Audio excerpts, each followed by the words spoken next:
இன்றைய பாஜக அரசுக்கும் கடந்த காலத்தில் கொத்தடிமைகளாக நடத்திய தமிழ்நாட்டின் அனைத்து உரிமைகளையும் அடகு வச்சு அதிமுகவுக்கும் ஒட்டுமொத்தமாக பாடம் புகட்டக்கூடிய தேர்தலாக 2026 சட்டமன்ற தேர்தல் அமைய போகுது. நாடாளுமன்ற தேர்தலில் 100 விழுக்காடு வெற்றி பெற்றதை போல சட்டமன்ற தேர்தலையும் முழு வெற்றி பெறுவோம். 7வது கண்டு நடுங்கிக் கொண்டிருக்கின்றார். நாங்க நடுங்கலையா? திரு ஸ்டாலின் எதிர்க்கட்சியா இருக்கின்ற பொழுது கருப்பு படுல் விட்டாரு, கருப்பு கொடை பிடிச்சாரு.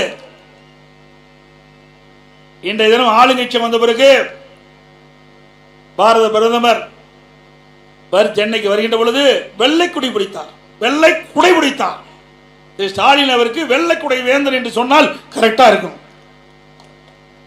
ஆளுகின்ற ஆட்சி இருக்கின்ற ஒரு நிலைப்பாடு, எதிர்கட்சியா இருக்கின்ற ஒரு நிலைப்பாடு, இரட்டை ஆடம் போடுகின்ற ஒரே கட்சி திமுக கட்சி தான். அண்ணா திமுக பொறுத்த வரைக்கும் வேணும்னா வேணும், வேண்டாம்னா வேண்டாம். அது பொன்மனச்செம்மல் புரட்சி தலைவர் எம்ஜிஆர் காலத்திலும் சரி, இதே புரட்சி தலைவர் அம்மா காலத்திலும் சரி, இன்றைக்கு இருவரும் தலைவர் இருக்கின்ற என்ன கொள்கை பின்பற்றினார்களோ அதே கொள்கை தான் கடைபிடித்துக் கொண்டிருக்கின்றோம். அண்ணா திமுக கட்சியை பொறுத்த வரைக்கும் யாருக்கு பயப்பட்டது கிடையாது. ஆனா திமுக அப்படி அல்ல, அங்கம் வைப்பது இந்தியா கூட்டணி. ஆனா பாரதிய ஜனதா அமைச்சர்களை அழைத்து வந்து நீங்க நாணயம் வெளியிடுறீங்க, எதுக்கு? பயம், ஏதாவது ஊழல் வழக்கில் குற்றம் சாட்டப்பட்டு வழக்கு போட்டுருவாங்க.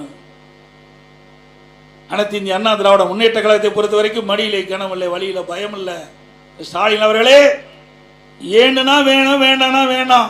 எங்களுக்கெல்லாம் திராவிட முன்னேற்ற கழக அரசு அகற்றப்பட வேண்டும் என்பதுதான்